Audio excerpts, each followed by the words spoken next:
어머님, 이제 그만 좀 하세요. 사람들 다 쳐다보잖아요. 남편의 영정 앞에서 가슴을 치며 목 놓아 울고 있는데 등 뒤에서 얼음장같이 차가운 며느리의 목소리가 날아와 박혔습니다. 조문객들로 북적이는 장례식장 한가운데서 제 팔을 잡아채는 그 악스러운 손길의 숨이 턱 막혔습니다. 네, 내가 지금 뭐라고. 차마 말을 잇지 못하는 제 귓가의 며느리는 다시 한 번 속삭였습니다. 아니, 협박했습니다. 아버님도 조용히 가고 싶으실 텐데 왜 이렇게 소란을 피우세요? 이럴수록 어머님만 더 비참해지는 거예요. 순간 흐르던 눈물이 뺨 위에서 그대로 굳어버렸습니다. 비참하다니요. 평생을 함께한 지아비를 잃은 슬픔마저 저 아이에게는 그저 소란이고 비참한 늙은이의 주책일 뿐이었습니다. 주변 사람들의 동정 어린 시선이 제 몸을 꿰뚫는 것 같아 고개를 들 수가 없었습니다. 제가 뭘 어쨌다고요? 이제 이 집안의 안주인은 저예요. 어머님은 그저 가만히 앉아 슬퍼만 하시면 돼요. 나머진 제가 다 알아서 할 테니까요. 며느리는 어느새 천사 같은 얼굴로 돌아와 제 등을 부드럽게 쓸어내리며 사람들을 향해 미소 지었습니다. 모두가 저런 효부가 없다며 혀를 내둘렀지만 저는 똑똑히 보았습니다. 제 귓가에 저주를 퍼붓던 그 잔인한 입술과 저를 한심하게 내려다보던 그 경멸의 눈빛을요. 남편을 잃은 슬픔보다 더 큰 절망이 살아있는 며느리의 두 얼굴 앞에서 저를 무너뜨리고 있었습니다. 저는 평생 흙과 식물을 벗삼아 살아온 김순이라고 합니다. 올해 68이죠. 국립수목원에서 식물연구원으로 정년 퇴직한 후로는 경기도 외곽에 있는 이 전원주택에서 남편과 함께 정원을 가꾸는 소일거리로 황혼을 보내고 있었습니다. 남편은 제게 첫사랑이자 마지막 사랑이었고 저희 부부에게 정원은 평생의 노력이 담긴 자식 같은 공간이었죠. 그런 남편이 지병으로 자리에 눕게 된 건 3년 전이었습니다. 처음에는 당뇨합병증으로 시작된 병이 차츰 심장이며 신장까지 망가뜨렸고 거동조차 힘들어지게 됐습니다. 그때 혜성처럼 나타난 게 바로 제 며느리 최유라였습니다. 아들 지훈이가 결혼하겠다며 데려온 아가씨였죠. 전직 간병인이었다는 유라는 아픈 사람을 돌보는 일에 아주 능숙했습니다. 저희 부부는 처음엔 아들이 마흔이 되도록 장가도 안 가고 속을 썩이더니 어디서 저렇게 복덩이를 데려왔나 싶어 정말 기뻤습니다. 유라는 저희 집에 들어와 살면서 남편의 수발을 도맡아 했습니다. 식사부터 용변 처리까지 찡그린 얼굴 한 번 없이 척척 해내는 모습에 혀를 내두를 정도였죠. 아들 지훈이는 그런 아내가 대견하다며 입이 마르도록 칭찬했고 저 역시 몸이 성치 않아 남편 병수발이 버거웠던 터라 며느리에게 고마운 마음뿐이었습니다. 하지만 남편의 병세는 어째 나아질 기미가 보이지 않았습니다. 오히려 의사가 고개를 갸웃거릴 정도로 빠르게 악화되었죠. 그러던 어느 날 아침이었습니다.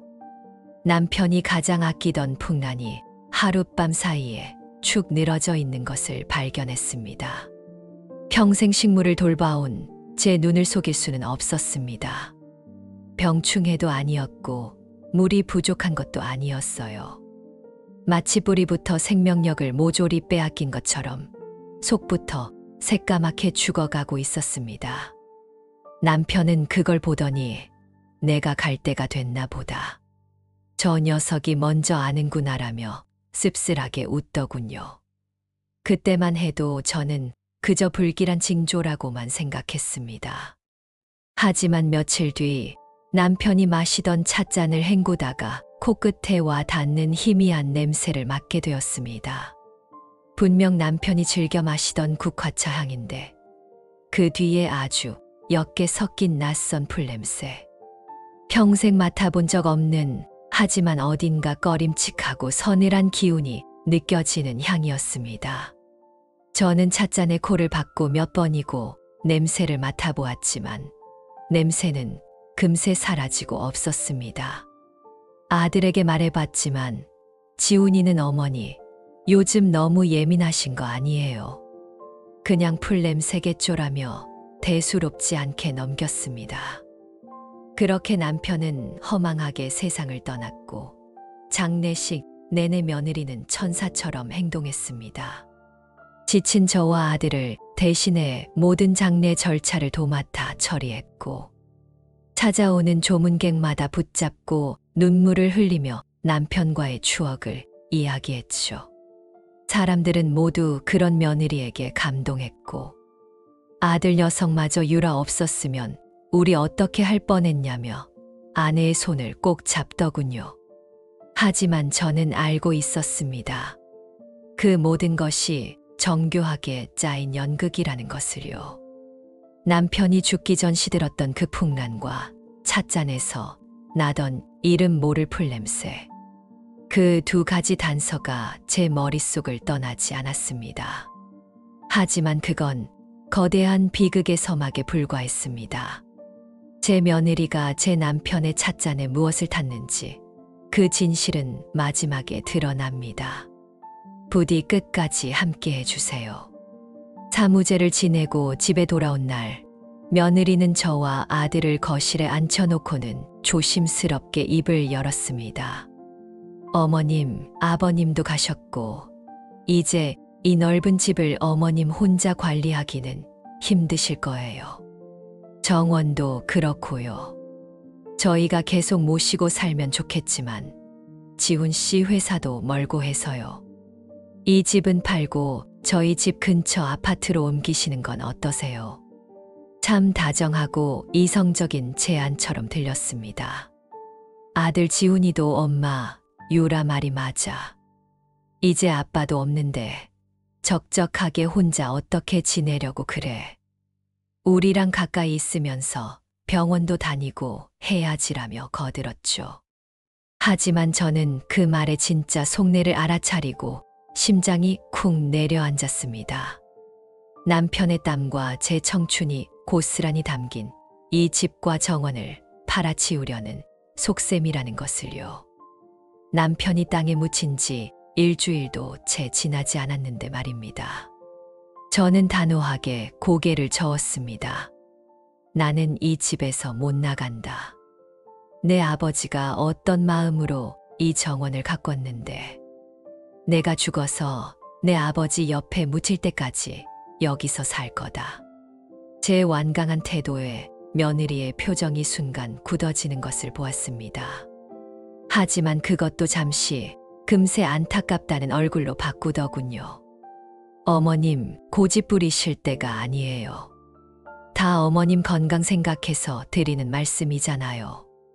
그날 이후 며느리의 보이지 않는 압박이 시작되었습니다. 어느 날은 정원에 나가보니 남편이 애지중지하던 작약이며 모란을 모조리 파내고 그 자리에 이상한 허브들을 심어 놓았더군요. 어머님, 이 허브가 불면증이랑 신경 안정에 좋대요. 차로 끓여 마시면 잠도 잘 오고요. 라며 웃는데 등골이 오싹했습니다. 제가 평생 식물만 연구한 사람인데 난생 처음 보는 식물이었습니다. 잎사귀 모양새나 자라는 기세가 어딘지 모르게 불길한 기운을 풍기고 있었죠. 제가 그 풀의 이름을 묻자 며느리는 아는 분이 유럽에서 직접 구해다 준 귀한 거래요. 이름은 잘 모르겠어요라며 얼버무렸습니다. 그날부터 저는 며느리가 심어놓은 허브를 몰래 채취해 제 방으로 가져왔습니다. 돋보기를 꺼내 인맥을 살피고 책을 뒤져가며 정체를 파악하기 시작했죠. 식물학자인 제 직감이 계속해서 위험 신호를 보내고 있었습니다. 저 풀은 결코 사람에게 이로운 식물이 아니라는 것을요.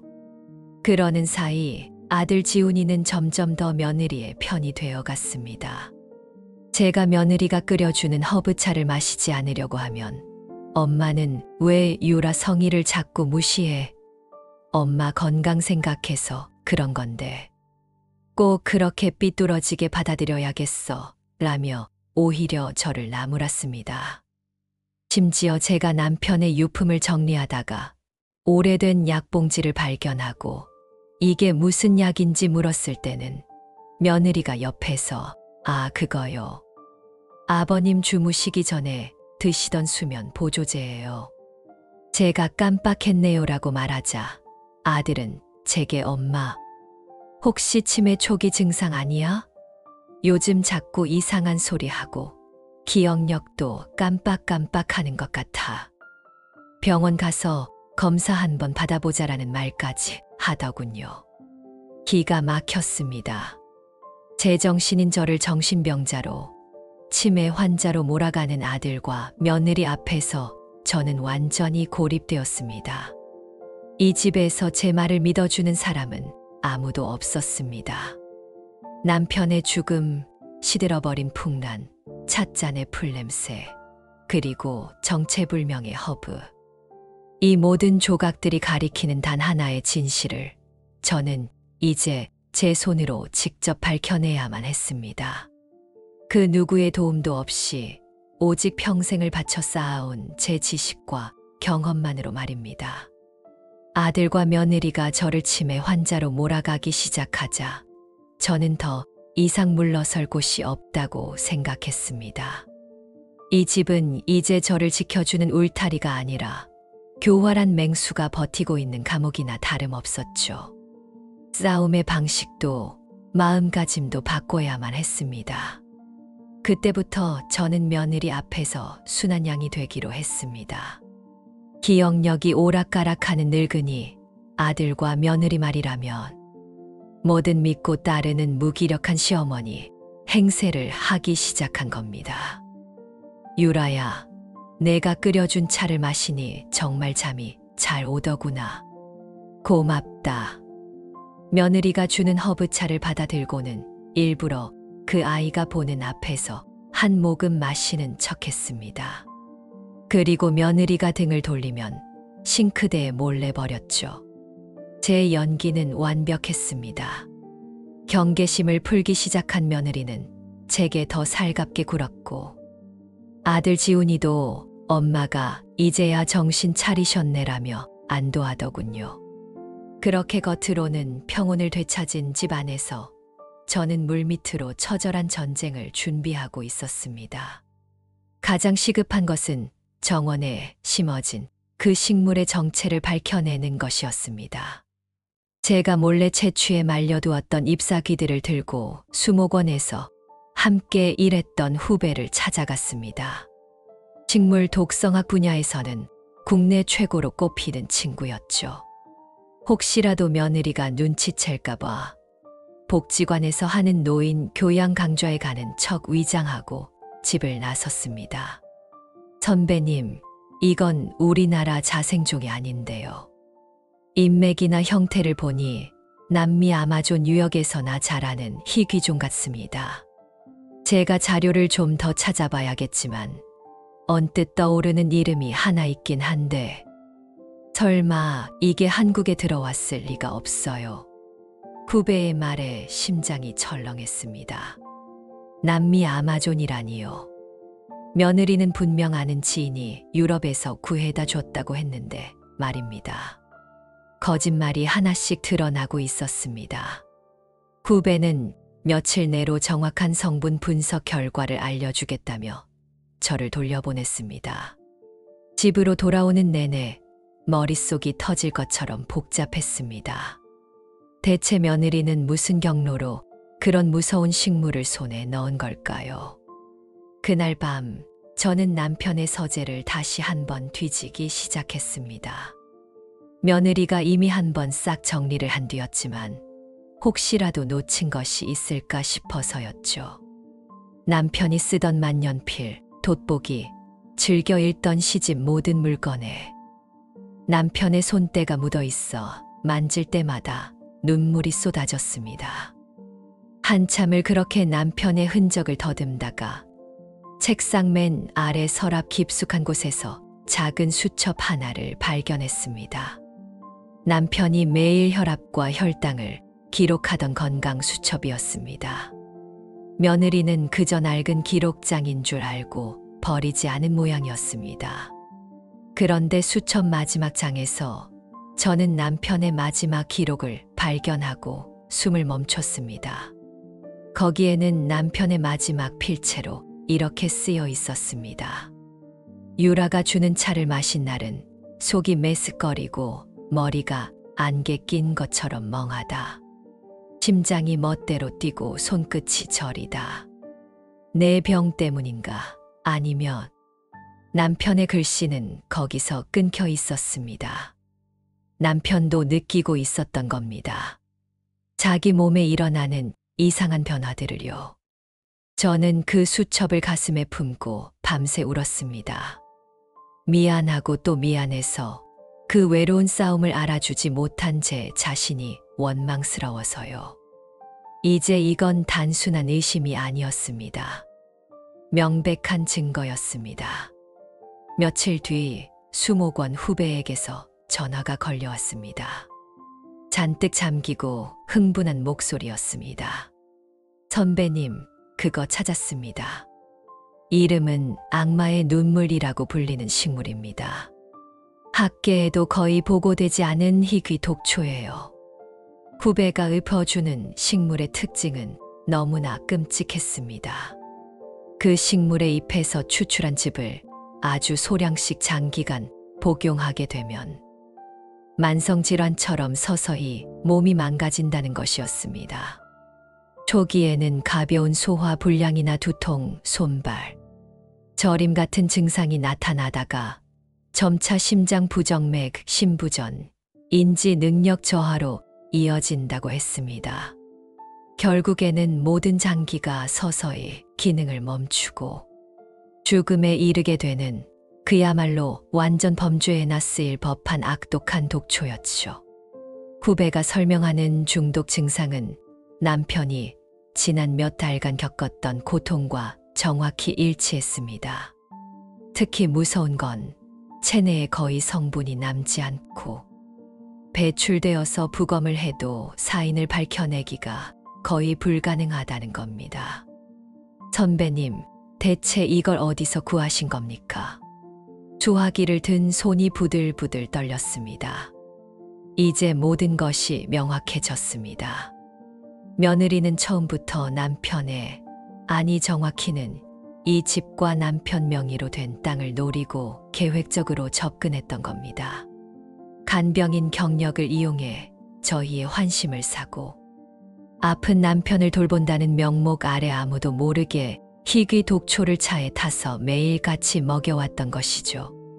남편의 죽음은 병사가 아니라 교활한 며느리가 저지른 잔혹한 독살이었습니다. 진실을 마주하자 온몸에 피가 차갑게 식는 것 같았습니다. 하지만 이제 와서 경찰에 신고할 수도 없는 노릇이었습니다. 악마의 눈물이라는 식물과 남편의 마지막 메모만으로는 증거가 턱없이 부족했죠.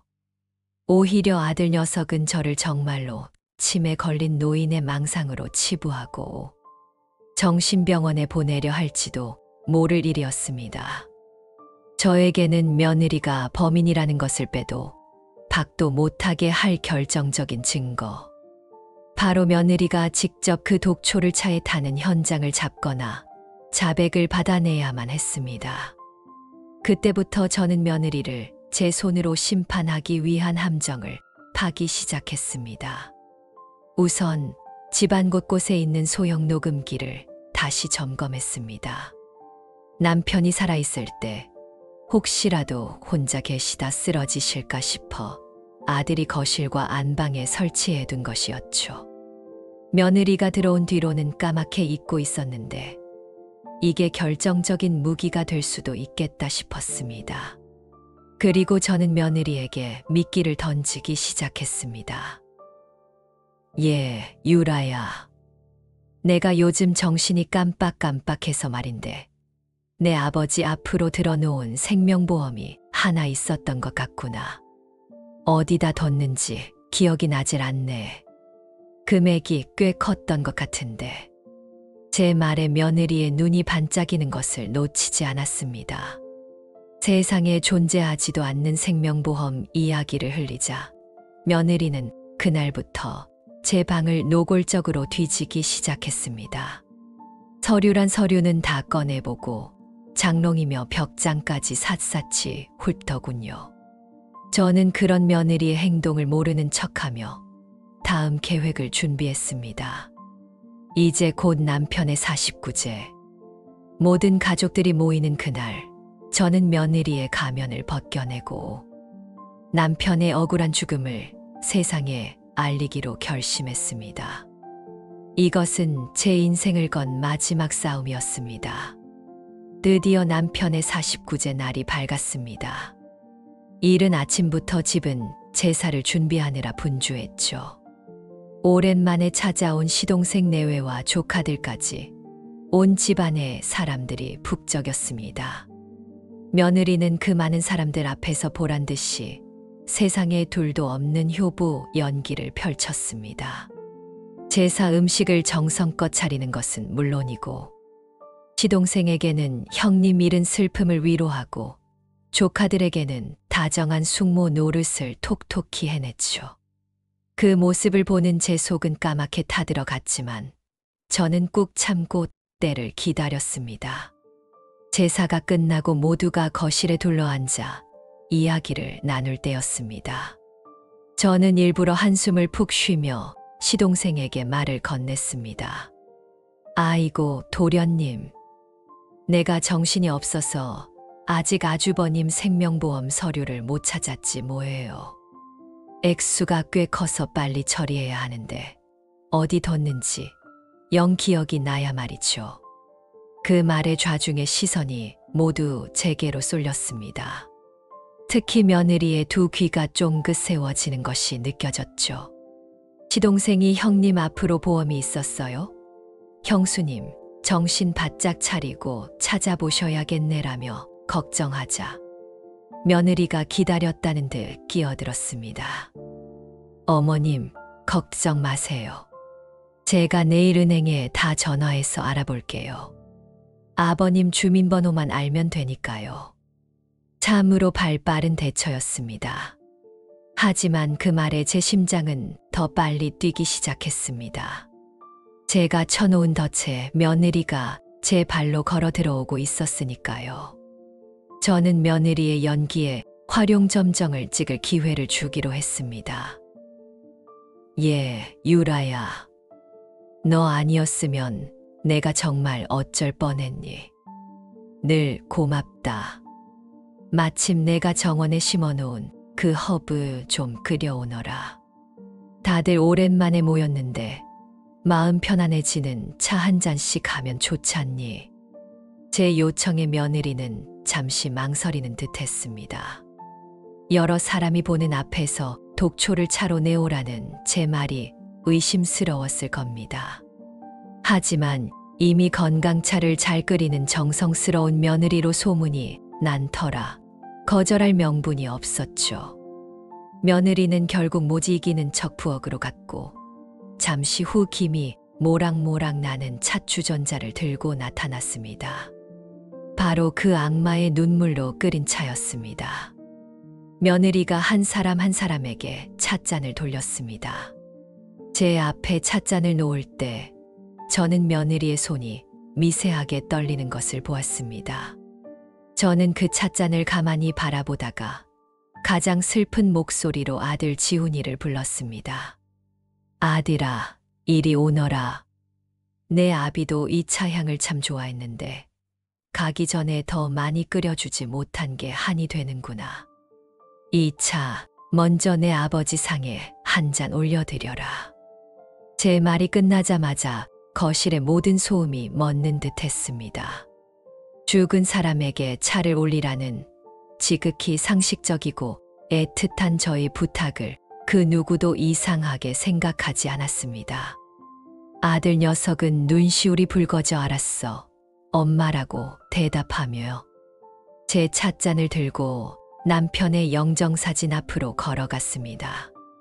며느리의 얼굴은 새하얗게 질려 있었죠.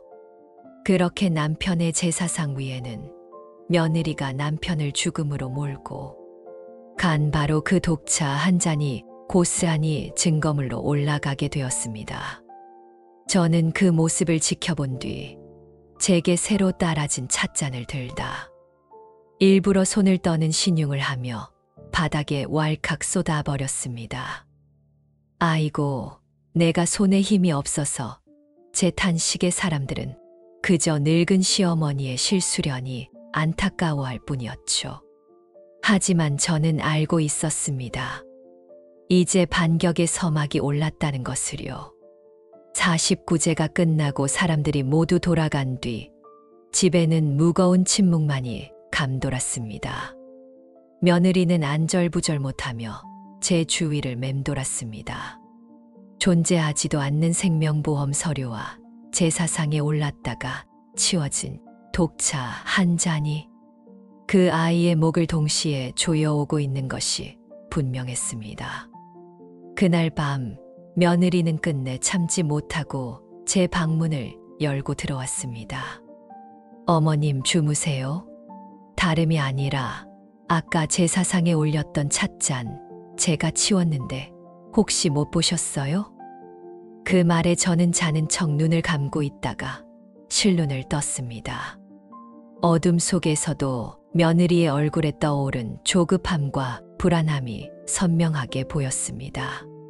저는 능청스럽게 하품을 하며 대답했죠. 응, 찻잔. 글쎄, 내가 치우지 않아서 잘 모르겠구나. 왜 그러니? 아니에요. 아무것도 안녕히 주무세요. 며느리는 황급히 방을 나갔습니다. 그 아이가 그토록 필사적으로 찾고 있는 찻잔은 이미 제 손에 들어와 있었습니다. 저는 사람들이 돌아간 뒤 부엌 찬장 깊숙한 곳에 그 찻잔을 숨겨두었거든요. 며느리의 가면이 벗겨지고 균열이 생기기 시작한 겁니다. 이제 그 틈을 파고들어 무너뜨리는 일만 남았습니다. 아들 지훈이의 마음에도 작은 의심의 씨앗이 싹트기 시작한 듯 했습니다. 그날 이후 저를 대하는 아들의 눈빛이 조금 달라졌습니다.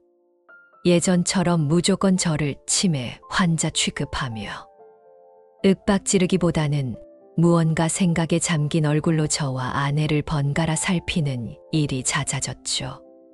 아마 49제 때 보았던 아내의 새하얀 얼굴과 저희 의미심장한 행동들이 머릿속에서 충돌하고 있었을 겁니다. 저는 결정적인 한 방을 위해 수목원 후배에게 다시 연락을 했습니다. 내가 샘플을 하나 구했네. 자네가 말했던 그 독초로 끓인 차가 확실해.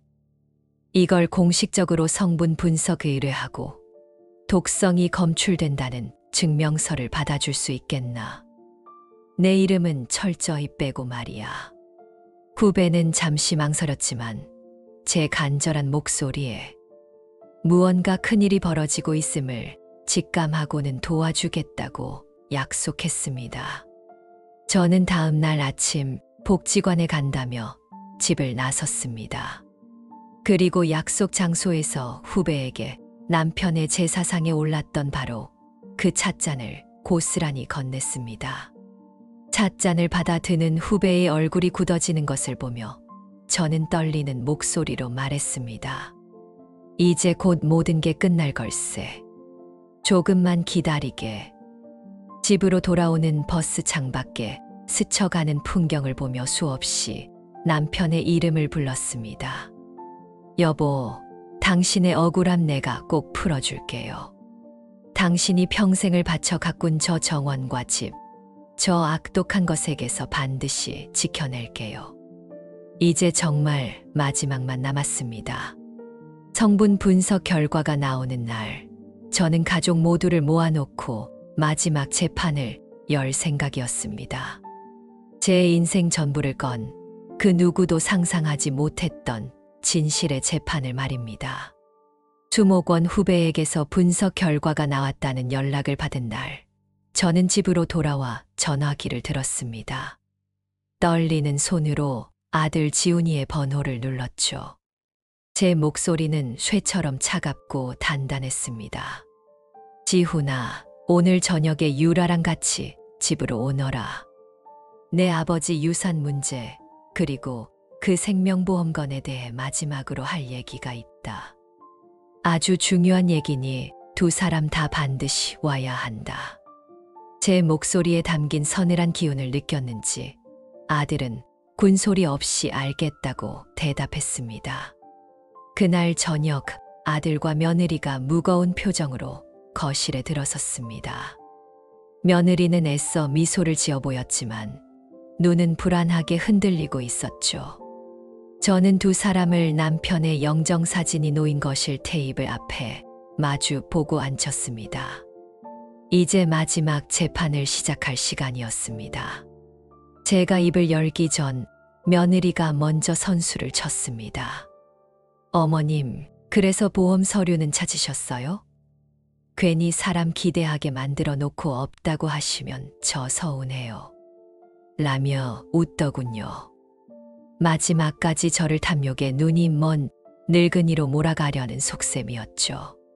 저는 그 말을 가볍게 무시하고는 품속에서 남편의 낡은 건강 수첩을 꺼냈습니다.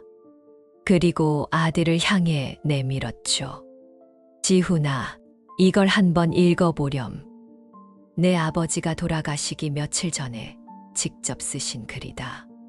아들은 의아한 표정으로 수첩을 받아들고 마지막 장을 펼쳤습니다. 그리고 아버지의 희미한 필체를 소리내어 읽기 시작했습니다. 유라가 주는 차를 마신 날은 속이 메스꺼리고 머리가 안개 낀 것처럼 멍하다. 심장이 멋대로 뛰고 손끝이 저리다. 내 병 때문인가 아니면 아들의 목소리가 점점 떨리더니 끝내 말을 잇지 못했습니다. 아들의 얼굴이 하얗게 질려갔습니다. 그 순간 옆에 있던 며느리가 발악하듯 소리쳤습니다. 그게 뭐 어쨌다는 거예요. 아버님은 원래 편찮으셨잖아요. 그걸 가지고 이제 와서 저를 의심하시는 거예요. 지훈 씨, 당신도 봤지? 어머님 정말 이상해. 당장 병원에 모시고 가야 한다니까.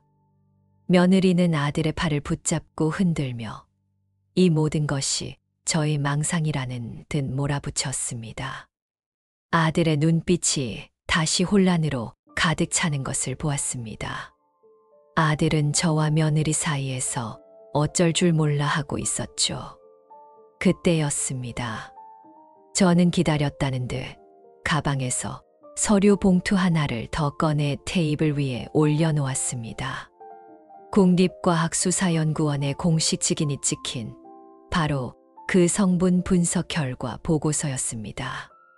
그래, 내 아비가 그냥 아파서 그런 건지 아니면 내 젊고 예쁜 아내가 주는 차에 독이 들어있어서 그런 건지 어디 한번 이걸 보고 얘기해 보자꾸나.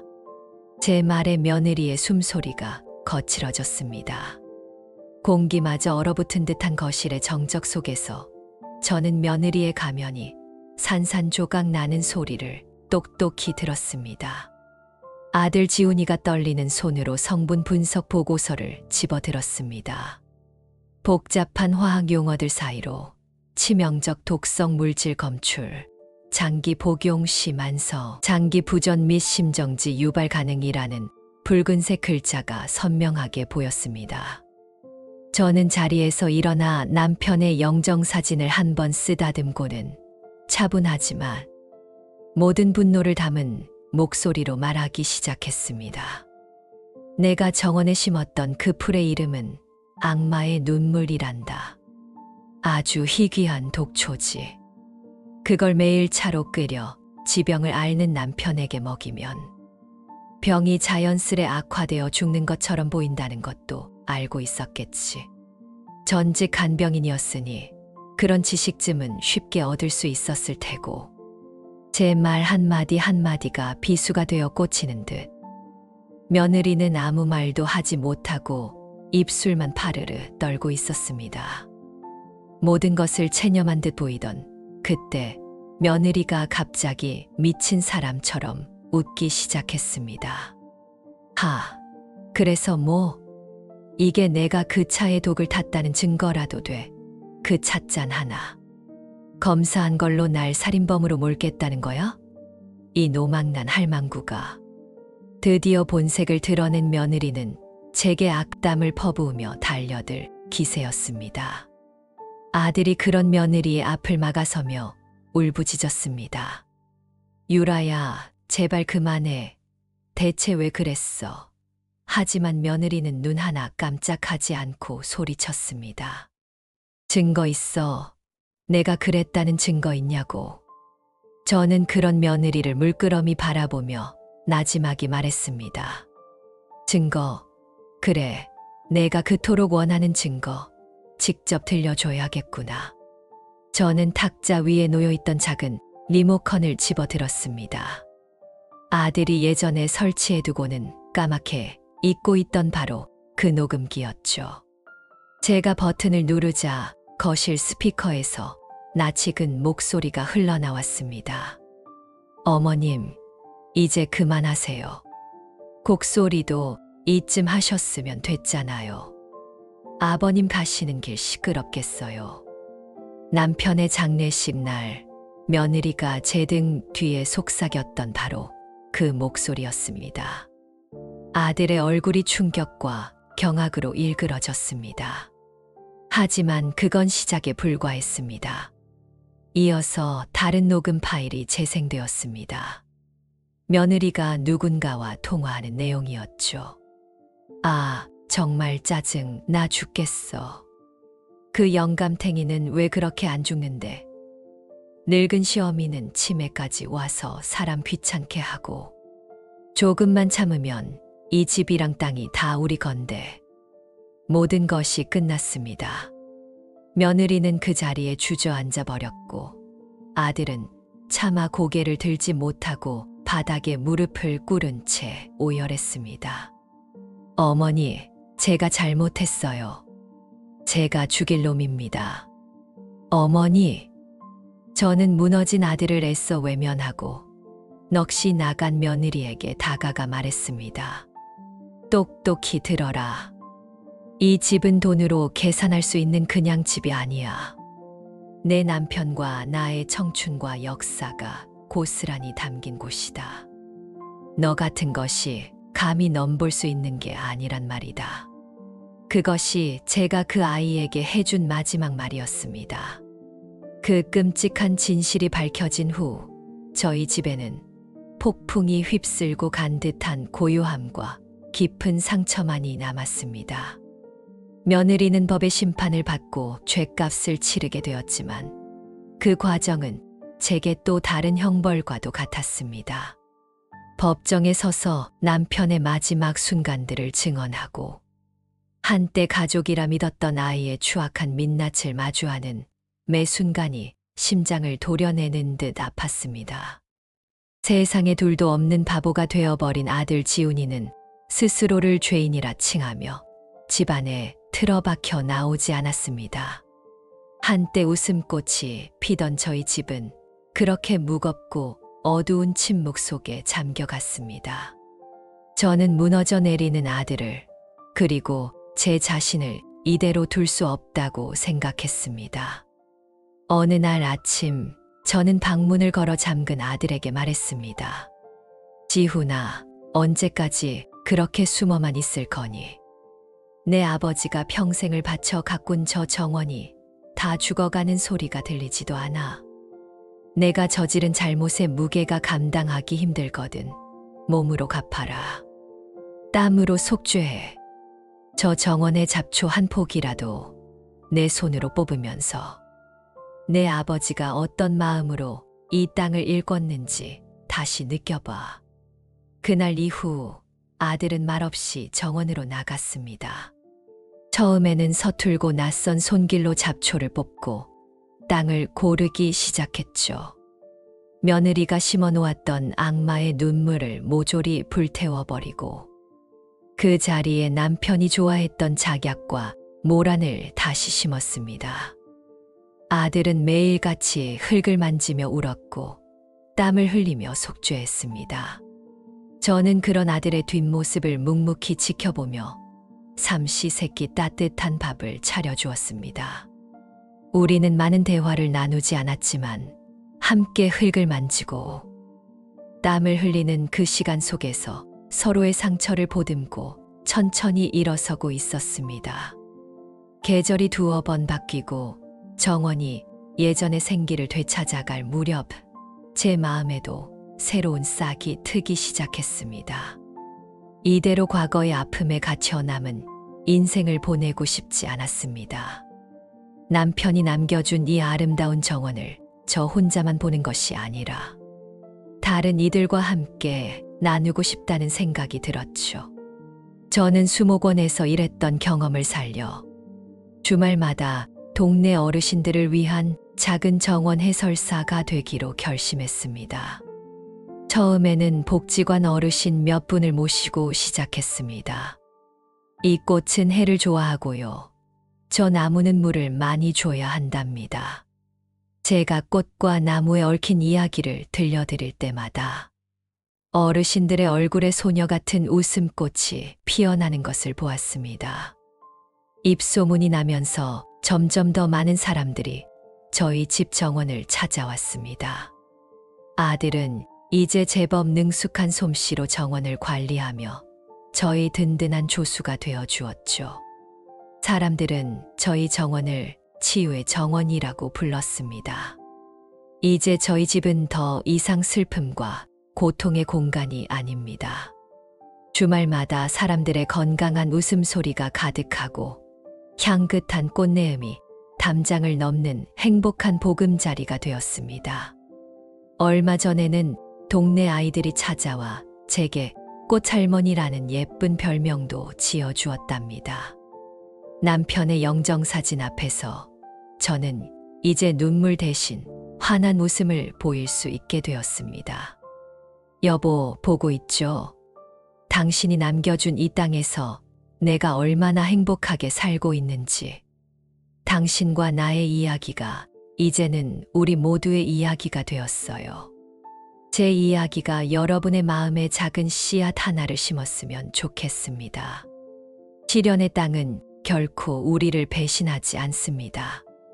눈물과 땀으로 정성껏 가꾸기만 한다면 그 어떤 아픔의 자리에서도 반드시 이전보다 더 아름답고 향기로운 꽃을 피워낼 수 있습니다.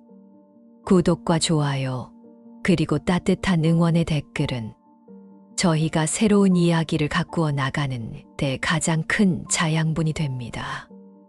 여러분의 삶에도 시련의 겨울이 지나면 반드시 새로운 희망의 봄이 찾아올 겁니다.